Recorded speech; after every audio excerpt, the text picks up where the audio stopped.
there. Welcome to Within Living's YouTube channel. My name is Lois, and I'm so happy that you're here. And I want to thank you for coming here.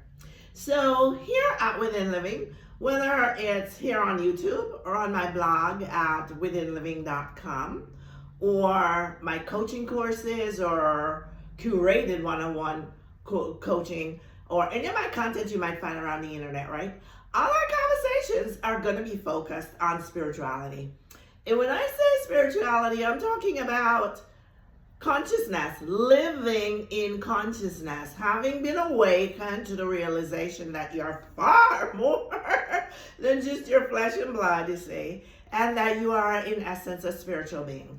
And so it's focused on consciousness, but I take our conversations a little below that. I take them back to you, specifically to you. And I want to ask you, and I will provoke you in my content and encourage you and support you with it, to go back within. I'm asking you to go back within. Go back within and ask the questions.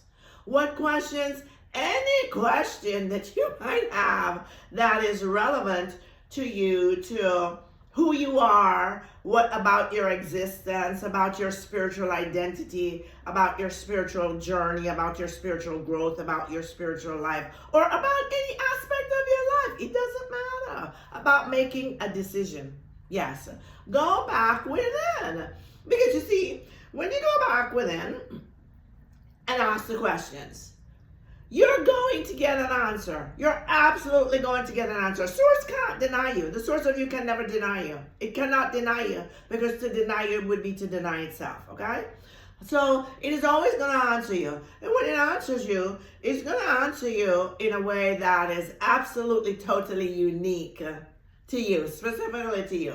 And you will know from that answer that you have experienced it personally. It's then not by a third party, not by hearsay, you see, but you've heard from it directly, specifically, and you will know that you know that you know that even if the logical of here can't assimilate it, comprehend it at the moment, you'll know that it is truth, and it is truth to you. I'm not asking you to go back within there and ask the questions because I doubt anything that I say, because I don't.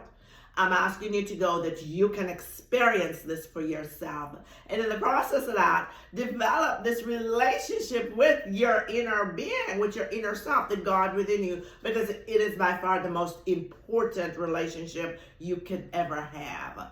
Okay, so my content is always going to be thought-provoking, and it's always going to provoke you to go back within and ask questions, okay? But it's also going to cause you to grow. So here today now, I have another video, and I'm not really sure what we're going to title this one yet. But you know how that goes with me, right? I never really know all the words. I don't really know what I say. Nothing is choreographed. I make notes when I need to make notes, to jot my thoughts or my ideas down as the inspiration comes to me, but I don't sit and plan it out. I just, honest to God, trust the source of me just to speak through me. I have a relationship with it, and I rely on it, and I want you to be able to do the same. So that's why I bring you this content. So anyway, we'll get a title for it somewhere. So I'm not even sure where I want to be starting, because I'm not sure what the title is, but I think we want to be talking about decrees, affirmations, claims, and the idea that they all start with thoughts. Right? Here we are again talking about them thoughts. I love thoughts. I absolutely love thoughts because I've studied thoughts. I spend an enormous amount of time studying thoughts from the scientific perspective, studying thoughts and understanding what really is going on inside of us when we're having these thoughts. And so I just really, really love thoughts, and especially understanding and knowing that thoughts really dictate the outcomes of our experiences. That motivated me to really want to study them some more and kind of fall in love with them a little bit. Okay, so I have a video that I did several months back, and I'm going to link it in the description box down here. And it was talking about, I think it's titled Thoughts, how they become your experiences. I'm going to strongly encourage you, go back and listen to that video, okay? Go back and listen to it, and listen to it several times. Because if you understand thoughts, what thoughts really are, and how they work in the logical brain, how they affect the egoic self of you, how they become then reflected or impressed upon the subconscious mind, the spirit or soul, some might call it, who is the God presence or the God self of you, that ultimately determines your three-dimensional or physical experiences. If you understand thoughts, you're going to understand a whole lot about the inner workings of your life. And you might even be able to identify maybe how your thoughts have determined some outcomes that maybe you preferred you did not experience, right? And you'll know how to change them. Okay, so you'll also find that I have a lot of content about thoughts on my blog at WithinLiving.com. Now, those are going to be in the first set of blog posts that I posted on that blog. So go to WithinLiving.com and go back to the first set of articles that I have posted there, and you can learn a lot about thoughts, a lot about the reticular activating system, which is actually what we call the egoic self, and how the movement of thoughts work in the mind, how neurons are created. Neurons are the electrical waves that ultimately we end up calling thoughts that form, and how they create beliefs in the brain, okay?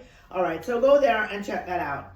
So I want to share a quote with you that I like about thoughts, and I'm not really sure where I got this thing from, but I keep it on my desk, or keep it, somewhere close by. I'm always looking at it, and I really like it because it really speaks to me. And so it was actually my inspiration for bringing this particular video today. So I want to share it with you. And it says this, right? To think is to speak softly. And to speak is to think aloud. Let me read it again. Think about what I'm saying. You'll find it in the transcript also. You might want to take a screenshot of it and really meditate on it. To think is to speak softly. And to speak is to think out loud. I love that quote. And the more I study thoughts, the more I find that quote to be absolutely accurate. I mean, whoever came up with that quote, it is absolutely precisely accurate. And so I want to take us now to a scripture reference, right? And show you that just thoughts are not just these idle things going on in the mind, or what we call the monkey chatter of the mind. Thoughts are potent, and thoughts determine your outer life experiences. People, your thoughts and your words, they form your entire life experience, whether you're conscious of them or not. So let's take a look at a couple of scripture verses, right?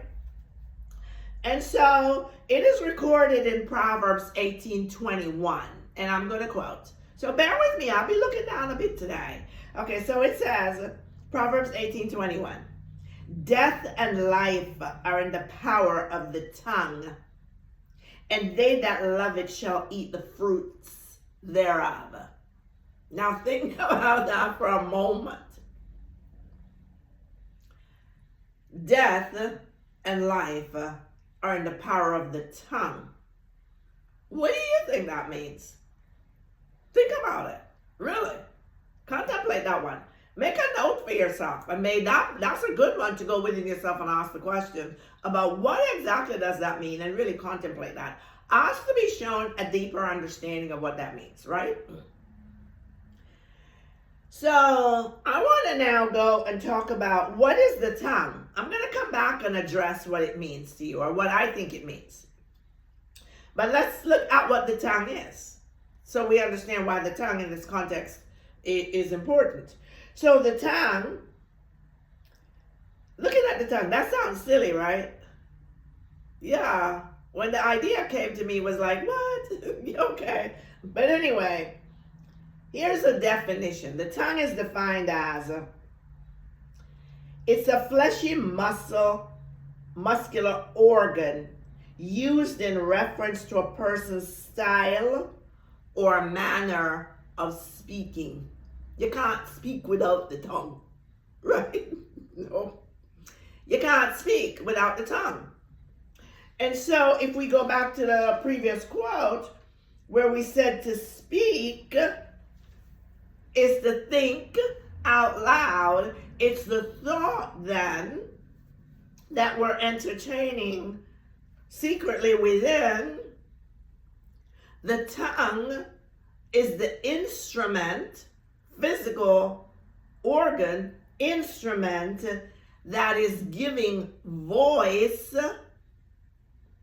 articulating the thought that we're quietly thinking. The verb for tongue, it gives sound or note. So in other words, it could be a note, a musical note, or sound, to give sound to the thought. It gives sound or note distinctively. So the tongue is necessary to speak aloud, which is to think aloud, right? So we're thinking a thought in secret, quietly, which is talking. It's inner conversation. We're actually talking. We're engaging conversation. We're having dialect. It's language in the thought. But then when we engage the tongue then is the instrument that makes that quiet thought, conversation, become audible in the form of an audible word, spoken word. So the tongue supports us in bringing forth the spoken word. And as it says, life and death are in the power of the tongue. So it's the tongue that's going to bring forth, and we know we speak things into existence. Our words are not idle. There's not another idle word anywhere. None. I did a video much back here that talked about that the fact there are no idle words. We're held in account for every single word. Every single word. In fact, there's a scripture in the good book that refers to that we are held in account for every single word. When I first read that when I was a child, I can remember being really disturbed by that because I didn't understand, you see, at the time. And so I thought, well, I don't even remember words that I say. And when I get to heaven, back then I was hoping to get to heaven, that God was going to be having this chart, this check mark chart, and holding me accountable for all these words that I said that I don't even remember what they are. And I thought that was just so unjust, so unfair.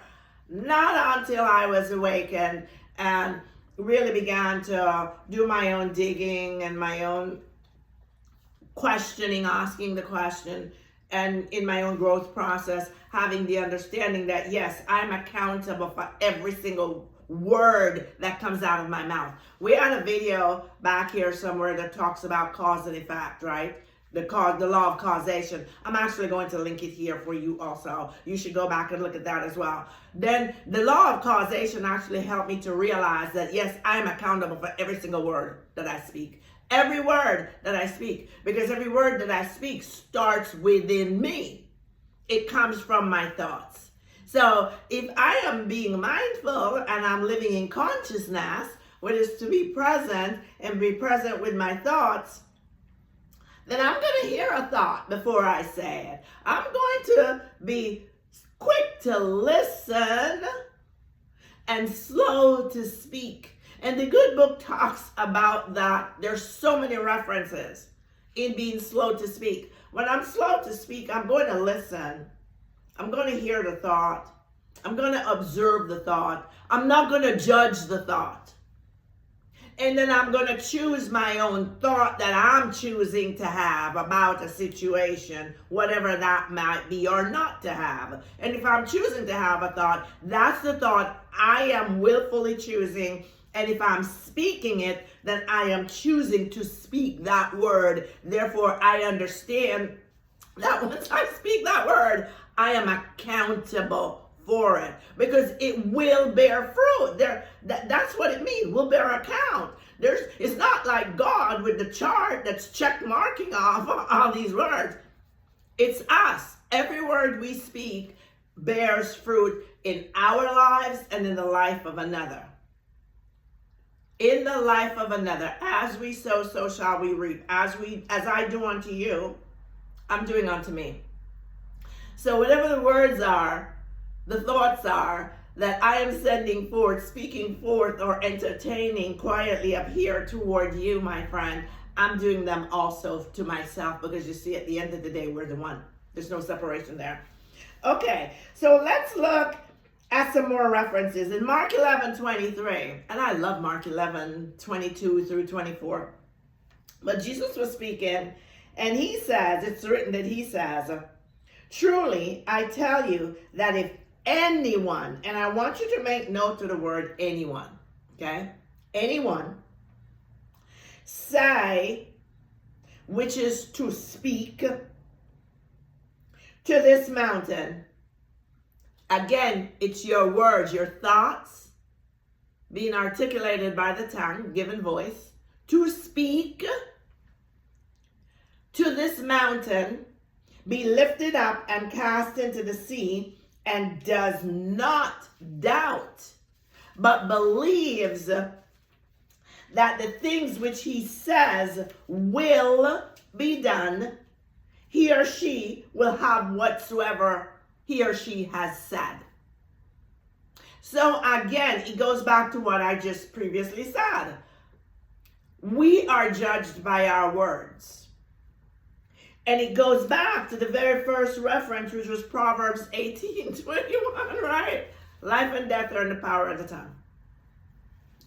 When we speak it from the mouth, we're actually commanding everything in the invisible world. We think there's space, right? So I'm in front of my phone and we're talking. I'm talking to you, and whatever state you are, country you're in, as in the human experience, the three-dimensional aspect of us, the logical part of us, we perceive that as having this distance, right? So we're separated.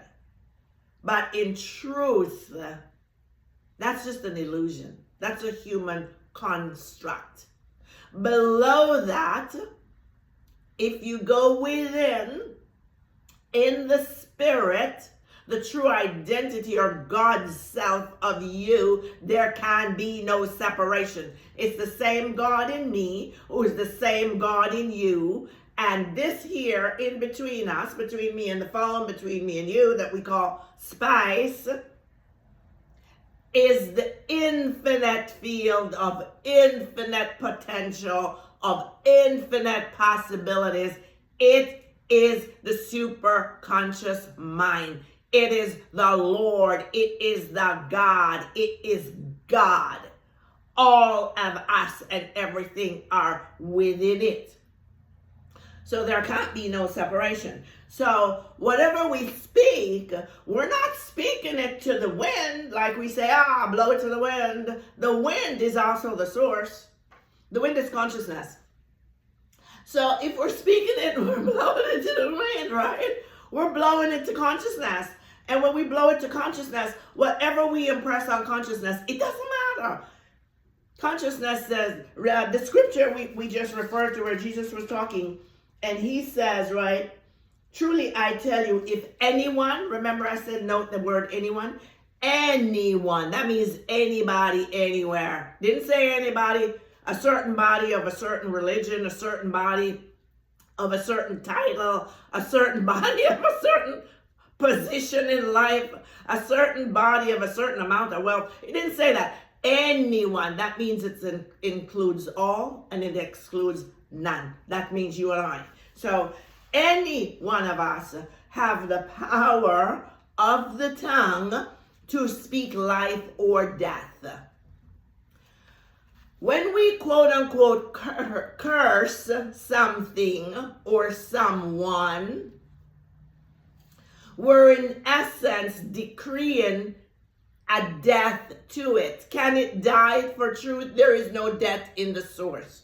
But what we're actually doing is we're decreeing it to be removed from our lives. So let's say we're going through financial issues and the money is tight and we start cussing the money or cussing the job or cussing whatever.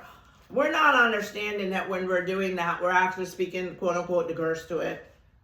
We're cutting it off. We're cutting it off at the source of it because we're telling the source of it, this is how I feel about it. This is what I want, right?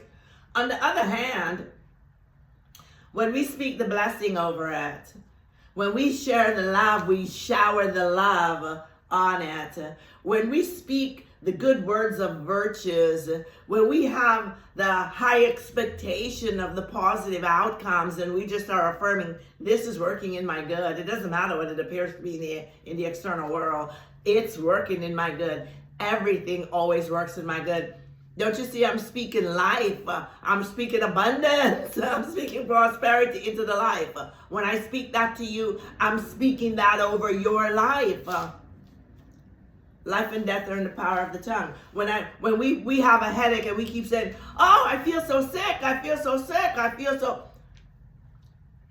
Do you understand that in the power of your tongue, you are commanding sickness to come to you? It's a decree.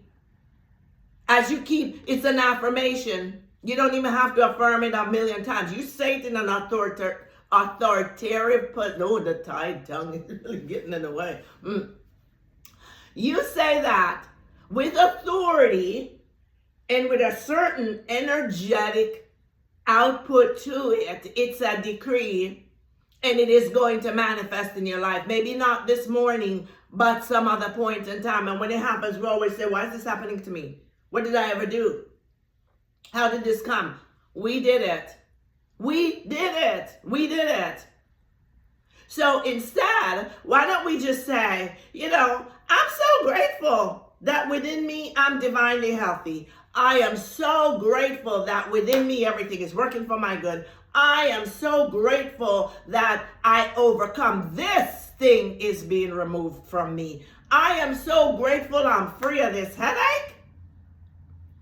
That's speaking to the mountain and commanding it to be removed, and it must be removed. The headache must stop. If you will speak to it correctly and command it in the authority of who you are, it must obey you. It absolutely must stop. It must go. But you have to believe in who you are and in your authority to bring that forth. Okay. So keep going on here. So in Proverbs 18:21, I want to go back to that, right? Proverbs, this one is Proverbs 18:20. The first one was 21. This is 20. It says, from the fruit of man's woman mouth, of man, let's say mankind's.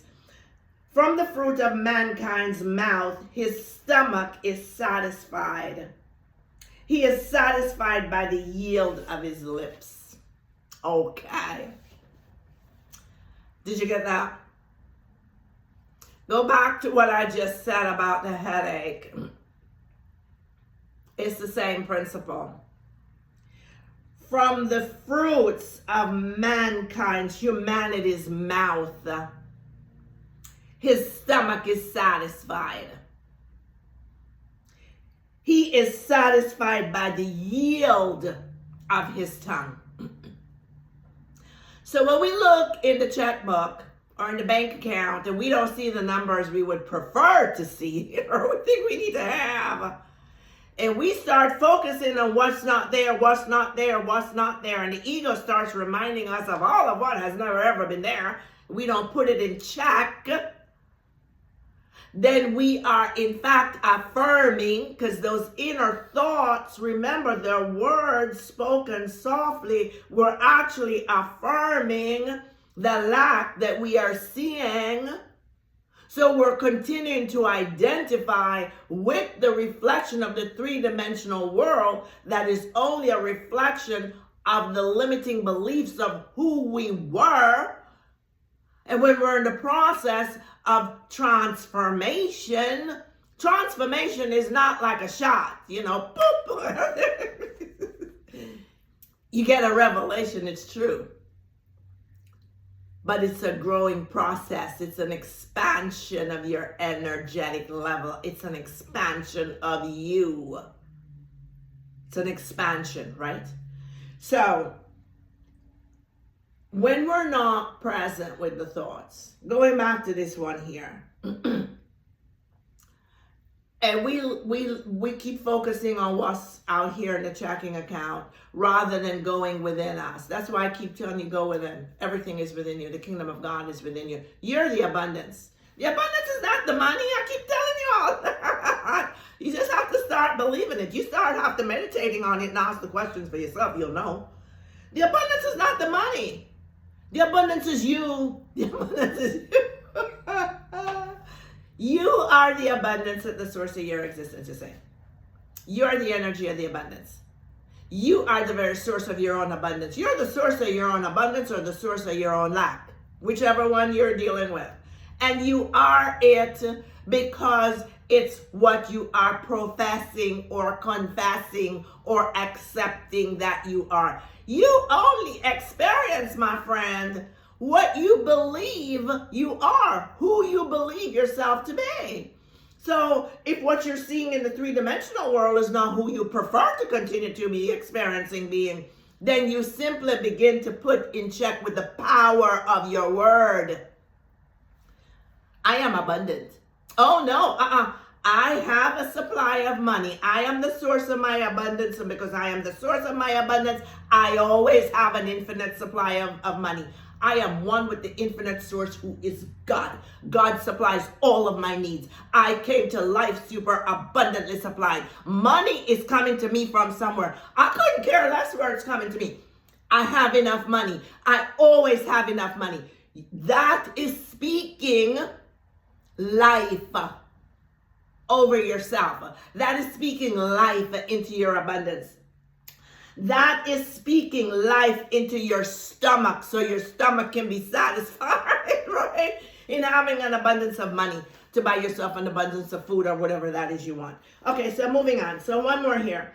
So in James 3:8, it says, but no human being can tame the tongue. It is a restless evil that is full of deadly poison. No human being, it says, I didn't make it up, it's what it says, no human being can tame the tongue. It is a restless evil full of deadly poison.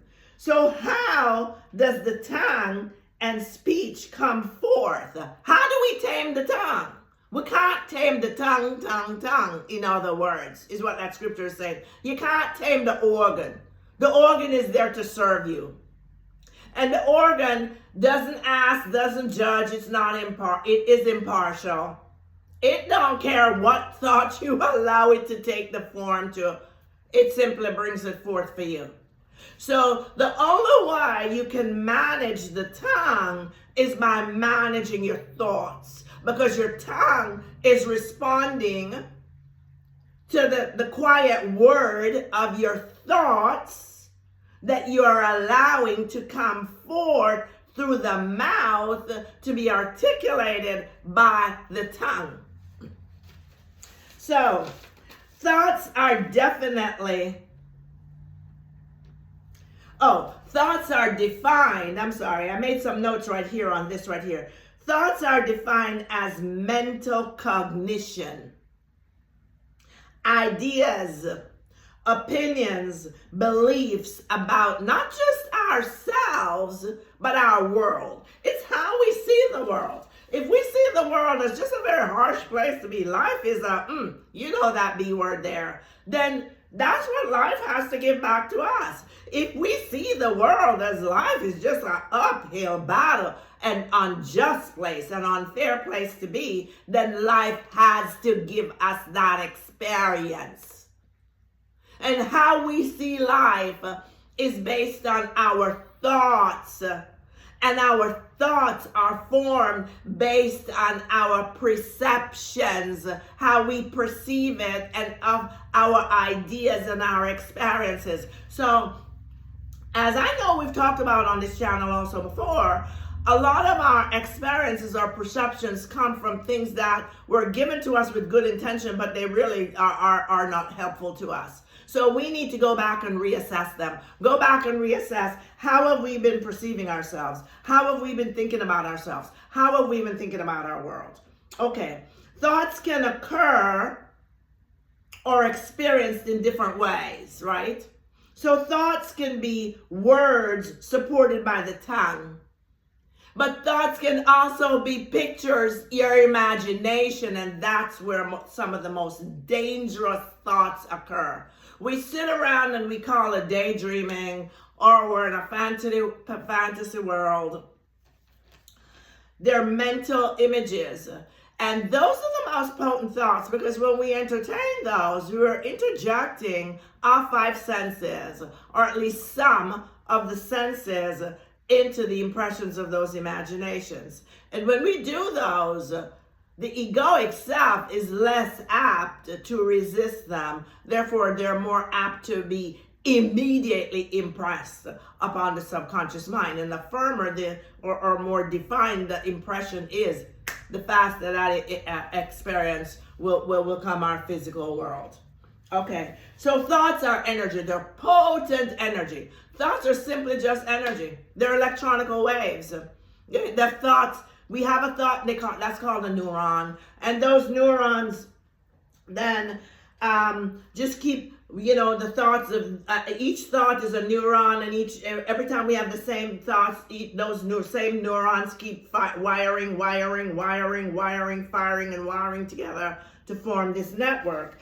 And so thoughts are made up of neurons, which are chemical, energetic flashes in the brain that releases a chemical called a neurotransmitter.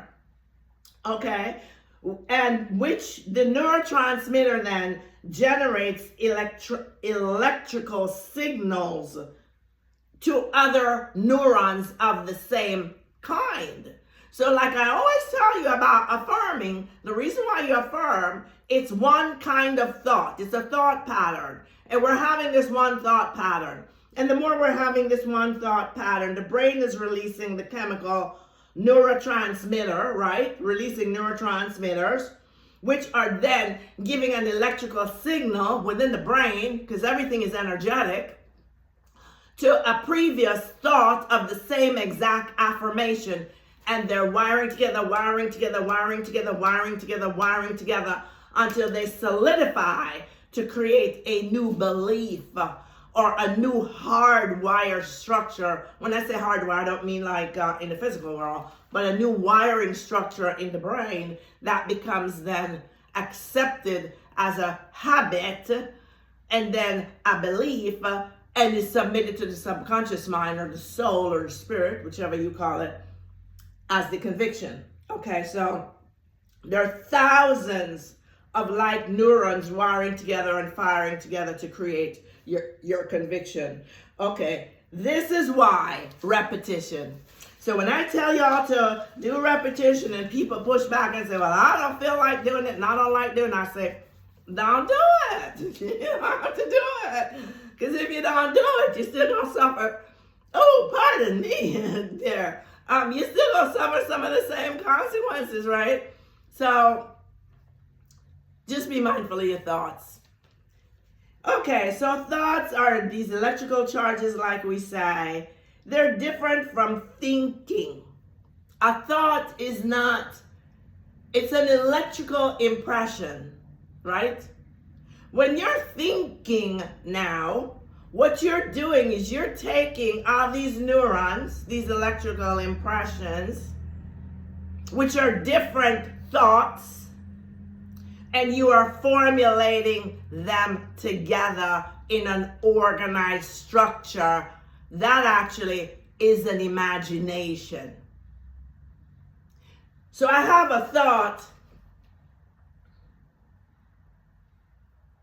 the ocean. It's just a thought. And then I begin thinking, the breeze is blowing, it's wonderful, and the skies are blue. I think I'll take me a walk over to the ocean. It's just across the street there. And I just see myself walking through the sand, kicking my toes in the water. I hear the sounds of the waves. I feel the ocean breeze. I smell the salty air.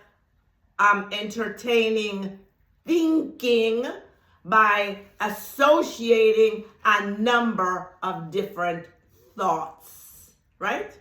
Okay. So, going back to the topic of the conversation that we had about 2 months back on decrees and claims, they start with your thoughts. All affirmation starts with a thought. All decrees starts with a thought. All thinking starts with a thought. All words starts with a thought. All conversation starts with a thought. All actions starts with a thought. If you're not mindful of your thoughts, then you're not mindful of any of those things. So now I hope you clearly understand that, one, your choice, consciously or subconsciously, of your thoughts create your words. Be that silent words up here or audible words spoken out, having been formed by the tongue. Right?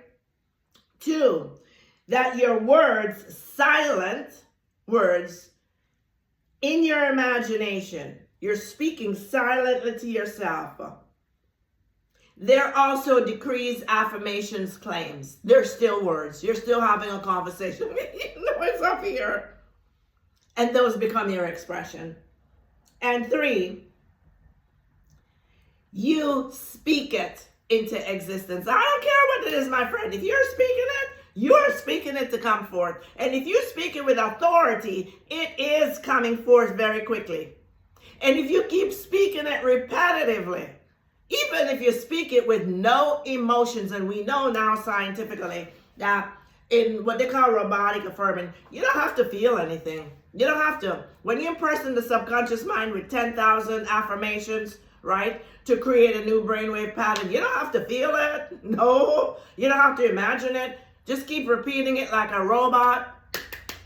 The brain does not decide for you. You, consciousness, are making the choice. So you think it, you think it, you think it, you think it, you think it, you impress it. You speak it, you speak it, you speak it, you speak it, you impress it. Think it, speak it, it's a thought. So I just want to encourage you with this video, become mindful of your thoughts. Start watching your thoughts. Start being very, very present with your thoughts. And be very, very mindful of your inner conversations. I got a video on inner conversations. Way back there, I did that. You need to listen to that also. So I'm going to link the video on thoughts, decrees, and inner conversations. And you go back and listen to those and really make sure you understand them. My videos are always layered and very, very potent. So, and this is coaching for you. I hope you know that, right? This is coaching for you. Just not in a one-on-one basis and maybe not as in-depth. But if you will help yourself and go back, listen to my videos over and over and over, ask the source of your questions, allow it to sink in, really absorb the information and apply. What do you get here? You're getting free information. Apply it. It'll change your life. Okay, so it was my pleasure bringing this to you again today. I want you to go ahead and like this video. If this content really blesses you and it's resonating with you, you go right ahead and like it. Right there. Go ahead and like. And please share. Help us grow. We're going to be hitting, we want to get to 10,000, okay? 5, yeah, that's around the corner. I'm going to start manifesting for this. But help us get to 10,000 subscribers so we can get the word out here and help more people. So thank you again for being here. And last week I asked you, let me know what you think about wanting a community. If you want to have would like to participate in a paid membership area, community setting, let me know. Put in the comments box there, community yes or community no. And if we got enough people, I'll go ahead and work on something and I'll let you know what we're going to be doing. But anyway, that's going to be it for now. I enjoyed bringing this to you today. I have enjoyed it, really. I hope this really blesses you and helps you to take control of those thoughts. They're really potent and powerful things, and they form your outcome, your outer experiences in life, okay? So until we meet up again, I'm going to say peace. It's one love. There's one God, one source, one consciousness. There's just the one consciousness, and we're all in the one consciousness. It is love. It is love. It is love beyond what I could possibly articulate and express to you. So you go touch that love for yourself. Go within yourself. Spend some time with it. Love it. Nurture it. Feed on it. Suck up on it, right? And love it back. And then go share that love with someone else. So until I see you next time, bye-bye for now. One love.